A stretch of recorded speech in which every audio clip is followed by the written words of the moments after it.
গত কয়েকটা ক্লাস আমরা কি দেখছি, কিভাবে এই পতাকা বানাতে হয়, এই পতাকা বানানোর জন্য কি কি প্রসেসগুলো ফলো করা লাগে। আমি আরেকবার রিপিট করতেছি। প্রথমে হচ্ছে আমরা ডকুমেন্ট সেট আপ করছিলাম বা আর্টবোর্ড সেট আপ করছিলাম।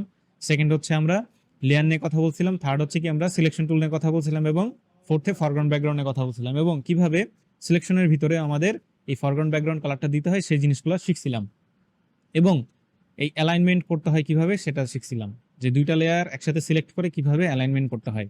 আচ্ছা, আজকের ক্লাসে আমরা দেখব হচ্ছে সেম কাজগুলাই দেখব, কিন্তু একটু চেঞ্জ আছে, একটু কৌশলগত পরিবর্তন আছে, ওই জিনিসটা দেখব। তো আমি এটাকে হাইড করে দিই। প্রথমে আমি একটা এমটি লাইন নিলাম, নেওয়ার পরে আমি এখান থেকে রেক্টেঙ্গুলার মার্কিউ টুলে আসলাম। এখান থেকে আমি জাস্ট কালারটা চেঞ্জ করে দেবো। একটা নিব হচ্ছে হোয়াইট কালার। আচ্ছা, এখানে হচ্ছে আমি একটা সিলভার কালার নেওয়ার চেষ্টা করি, দেখি এই যে সিলভার কালার নিছি। আর একটা নিব হচ্ছে আমি হোয়াইট কালার নিব।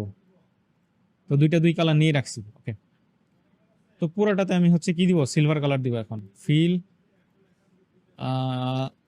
ওকে, সিলভার কালার হয়ে গেছে আমার। সিলেক্টে গিয়ে আমি ডিসিলেক্ট করে দিলাম। এখন আসেন, আমি আরেকটা লেয়ার নিব, নিছি, এমটি লেয়ার নিলাম। নেওয়ার পরে হচ্ছে আমি এখান থেকে এই পর্যন্ত এটাকে আঁকলাম। এখানে এখন আমি হোয়াইট কালার দিব, ফিল, ফরগ্রাউন্ড কালার। ওকে, হোয়াইট কালার হয়ে গেছে। হ্যাঁ, সিলেক্টে গিয়ে আমি ডিসিলেক্ট করে দিলাম।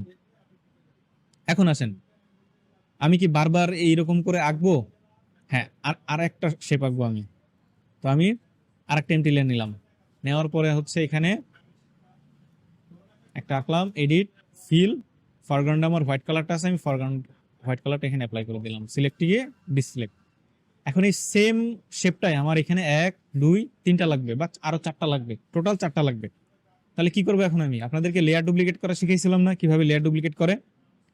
যদি ওই ভিডিওটা না দেখে থাকেন, আমি আলাদা আর একটা আপনাদের লেয়ার সম্পর্কিত ভিডিও বানাই দিব না, ঠিক আছে? আগের ক্লাসগুলোতে আপনারা পেয়ে যাবেন ওটা।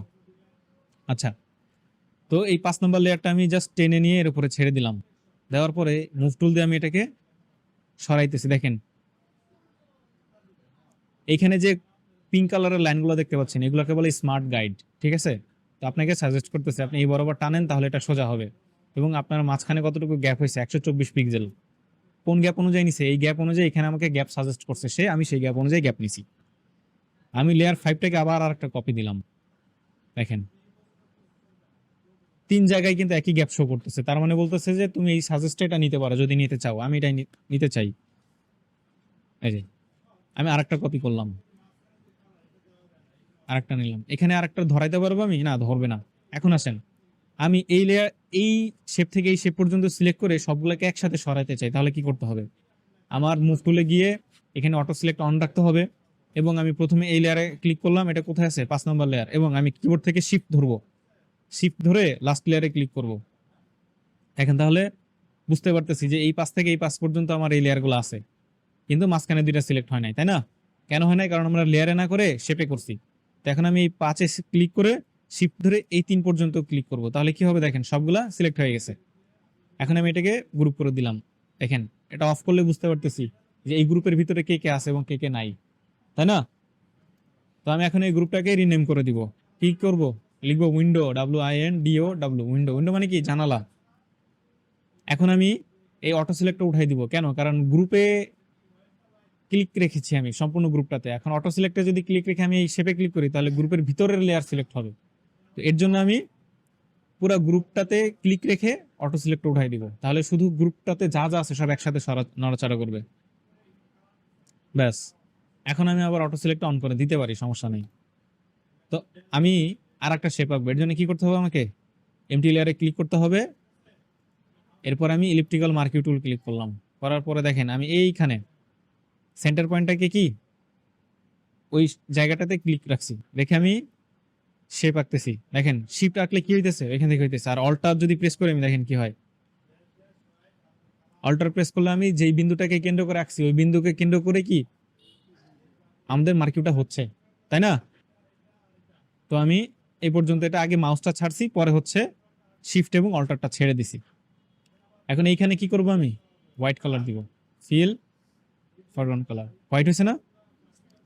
এখন আমি অন্য একটা লেয়ারে ক্লিক করবো। আবার অন্য একটা লেয়ার বলতে এমটি লেয়ার নিব, একটা নিছি। এখন আমার তো সিলেকশন করার প্রয়োজন পড়তো আবার, তাই না? যেহেতু এটাকে আমি ডিসিলেক্ট করি না, তাহলে এই সিলেকশনটা আমার কাজ করবে, রাইট?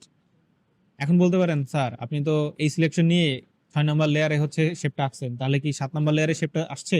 না, আসে নাই। কেন আসে নাই? কারণ 7 নম্বর লেয়ারটা তো খালি, সিলেকশন আছে কিন্তু লেয়ারে কিছু নাই, আছে? তো আমি লেয়ারটা নিছি এবং সিলেকশনটাও আছে, এই সিলেকশন দিয়ে আমি এই লেয়ারে একটা শেপ বানাবো আর একটা।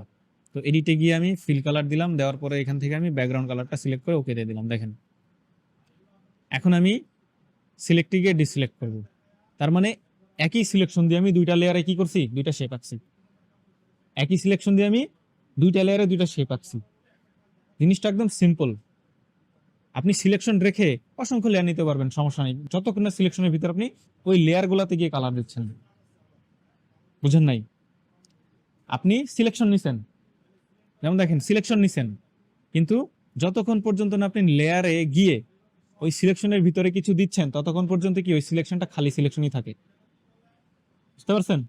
না বুঝতে পারলে দেখেন, এই যে সব লেয়ার আমি অফ করে দিছি, যে এই লেয়ারটা লাস্ট আমি নিছি লেয়ার 8, দেখেন সিলেকশন আছে কিন্তু কোনো কিছু নাই।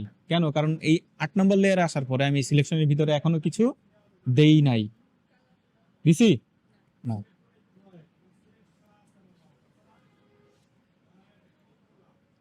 তো দেখেন আমি 8 নম্বর লেয়ারটা ডিলিট করে দিচ্ছি, কারণ এটা আমার এখন আর লাগতেছে না। সিলেকশনটা আমি উঠাই দিচ্ছি। এখন আমি কি করব দেখেন, আমার উপরে আছে সিলভার কালারের শেপ এবং নিচে আছে কি হোয়াইট কালারের শেপ, তাই না? দুইটার মাপই একরকম। আমি যদি উপরের শেপটাকে একটু ছোট করে দেই, তাহলে আমার পিছনে সাদা শেপটাকে তো আমি দেখতে পাবো নাকি? দেখতে পাবো না? নিচে কি আছে? নিচে আছে সাদা শেপ, উপরে আছে কি সিলভার কালারের শেপ। তো উপরের শেপটা যদি আমি একটু ছোট করি, তাহলে সাদাটা দেখতে পাবো না? তো ছোট করবো কিভাবে? তো আসেন, এখন আমরা ট্রান্সফর্ম নামে একটা অপশন আছে আমাদের, ওটা দেখব। তো কিভাবে হচ্ছে আমরা কোন শেপকে ট্রান্সফর্ম করব বা কোনো অবজেক্টকে ট্রান্সফর্ম করব, এখন আমরা সেই জিনিসটা দেখব। ঠিক আছে? তো আমি যেই শেপটাকে বা অবজেক্টটাকে ট্রান্সফর্ম করব, সেটাকে আগে সিলেক্ট করে নিতে হবে, সেই লেয়ারটাকে করে নিছি। এটা কোথায় পাবো? আমি এডিটে পাবো। এডিটে গিয়ে আমি এখানে দেখেন লেখা আছে ফ্রি ট্রান্সফর্ম, এবং শর্টকাট কমান্ড হচ্ছে কি কন্ট্রোল টি। এটাতে ক্লিক করলাম, দেখেন এটার একটা সেন্টার পয়েন্ট আছে, এবং অপশন বারে দেখেন অনেক কিছু আমাদের একসাথে চলে আসছে, তাই না? তো দেখেন এটা হচ্ছে কি ডাব্লু, ডাব্লু মানে কি ওয়াইড, আর এইচ মানে কি হাইট। তার মানে হাইট এবং ওয়াইডে 100% 100% আছে আমাদের, রাইট? এখন আসেন মাঝখানে দেখেন আমাদের একটা ম্যাগনেট চিহ্ন দেখা যাচ্ছে, এটাকে বলে মেইনটেইন অ্যাসপেক্ট রেশিও। মেইনটেইন কি অ্যাসপেক্ট রেশিও, তার মানে আমার হাইট যদি বাড়ে ওয়াইডও বাড়বে, হাইট যদি কমে ওয়াইডও কমবে, অনুপাত অনুযায়ী। ঠিক আছে? আর এটা যদি উঠায় দেন, তখন আপনি হাইট আলাদা বাড়াইতে পারবেন, ওয়াইড আলাদা কমাইতে পারবেন। আর এটা যদি একসাথে দিয়ে দেন, তাহলে দুইটাই একসাথে কি বাড়বে কমবে। এটাকে বলে মেইনটেইন অ্যাসপেক্ট রেশিও ল। তো এটাকে আমি এই যে 100-এ ক্লিক করছি, করে মাউসের চাকাটা আমি একটু ঘোরাবো, দেখেন এখানে কিন্তু ছোট হচ্ছে, এই যে নিচে কিন্তু ছোট হচ্ছে, তাই না? মাউসের চাকাটা আমি ঘোরাইতেছি, তো এটাকে আমি 80 করে দিই। তার মানে হাইট এবং ওয়াইডে কি হয়েছে, আমার 80% শেপটা ছোট হয়ে গেছে। এখন ছোট হওয়ার পরে কি কাজ? দেখেন এটা হচ্ছে ক্যান্সেল বাটন, তার মানে আপনি এই চেঞ্জটা করতে চাচ্ছেন না। আর এটা হচ্ছে কনফার্ম বাটন। আচ্ছা, তাহলে এই ছিল আমাদের কি ট্রান্সফর্ম, কিভাবে একটা শেপকে ট্রান্সফর্ম করতে হয়। তো আমরা ট্রান্সফর্ম করে শেপটাকে ছোট করে ফেলেছি। এখন দেখেন, তাহলে নিচে যে শেপটা ছিল সেই শেপটার মাপ আমার একই রকম আছে, আর উপরের শেপটা কি হয়েছে, ছোট হয়ে গেছে। ট্রান্সফর্ম মানে কি? ট্রান্সফর্ম মানে হচ্ছে রূপান্তর করা বা পরিবর্তন করা।